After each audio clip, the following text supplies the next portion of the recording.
Assalamualaikum warahmatullahi wabarakatuh. Nama saya Fuad Halim Pratama, NIM 2016-414 kelas A. Saya mata kuliah ilmu perundang-undangan. Saya mahasiswa Fakultas Hukum Universitas Muhammadiyah Malang. Saya di sini akan menjelaskan tentang naskah akademik senjata api dan bahan peledak. Senjata api dan bahan peledak merupakan salah satu hasil karya cipta manusia yang sudah ada sejak ribuan tahun yang lalu, dan pada awalnya senjata api dan bahan peledak hanya digunakan sebagai alat peperangan hingga saat ini.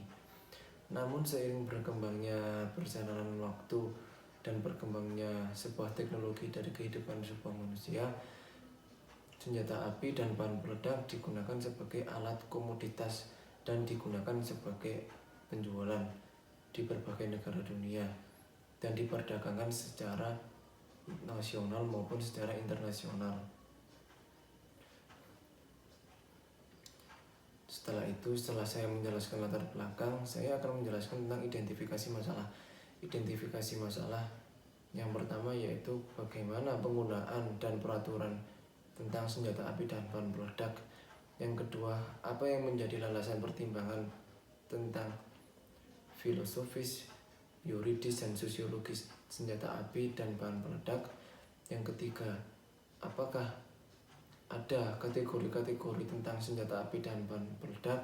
Dan yang keempat, saya akan menjelaskan tentang asas-asas yang mempengaruhi yang ada di negara Indonesia ini tentang senjata api dan bahan peledak. Yang pertama yaitu penggunaan senjata api dan peraturan tentang senjata api dan bahan peledak tersebut biasanya di berbagai negara itu berbeda, tetapi di berbagai negara tersebut seiring perkembangannya waktu di berbagai negara tersebut menggunakan pendekatan yang cenderung terhadap masyarakat, yaitu bagaimana jika ada ancaman dari nasional maupun ancaman dari luar internasional tentang kedaulatan negara tersebut, bagaimana tindakan bagi penggunaan senjata api dan alat bahan peledak tersebut. Itulah penggunaan dan pembuatan senjata api dan bahan peledak tersebut. Dan yang kedua, saya akan menjelaskan tentang landasan atau pertimbangan yuridis dan sosiologis.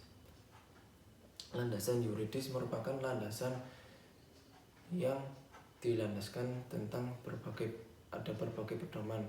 Yang pertama, landasan yuridis tersebut memuat tentang keutuhan nasional. Bagaimana negara jika tidak ada keamanan, tidak ada pertahanan. Dan yang kedua yaitu tentang keutuhan atau kedaulatan bagi negara itu sendiri. Yaitu di dalam negara pasti ada ketahanan nasional, ada keutamaan atau senjata-senjata yang bisa dipergunakan untuk melindungi masyarakatnya dari berbagai ancaman dari luar maupun dari dalam negeri. Yang ketiga yaitu kategori di sini saya akan menjelaskan tentang ada beberapa macam teknik senjata api dan bahan peledak.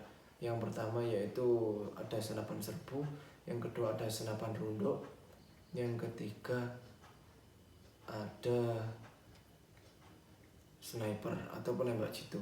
Yang pertama yaitu ada senapan runduk. Senapan runduk merupakan senjata yang biasa digunakan oleh para kepolisian dan Kopassus. Salah satu contohnya yaitu peluru dengan berkaliber 5,56, habis itu peluru dengan 7,62. Habis itu yang kedua yaitu penembak jitu. Penembak jitu yaitu salah satu contoh penembak jarak jauh atau sniper seperti Tatang Koswara.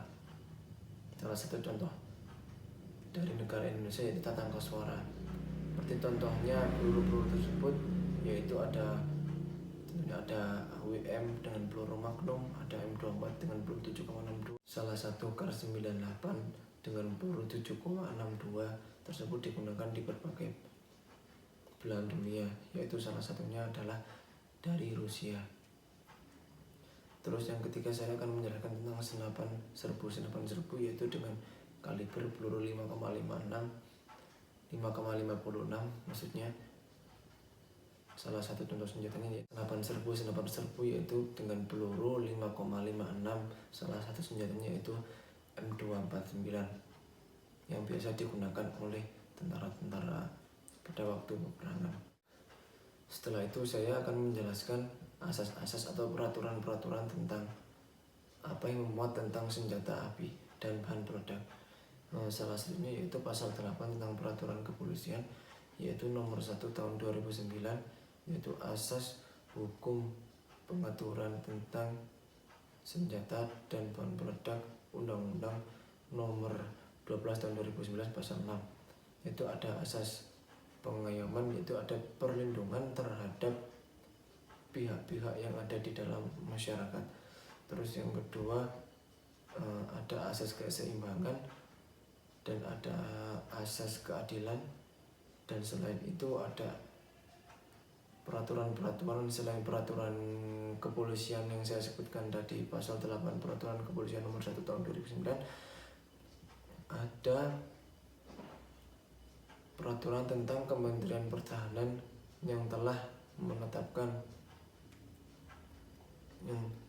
selain dari kepolisian, yaitu ada Kementerian Pertahanan juga yang telah menetapkan peraturan pertahanan nomor 7 tahun 2010 tentang pedoman perizinan, pengendalian senjata api dan pengawasan bahan peledak nomor 2 tahun 2018 tentang seperti pupuk mesiu atau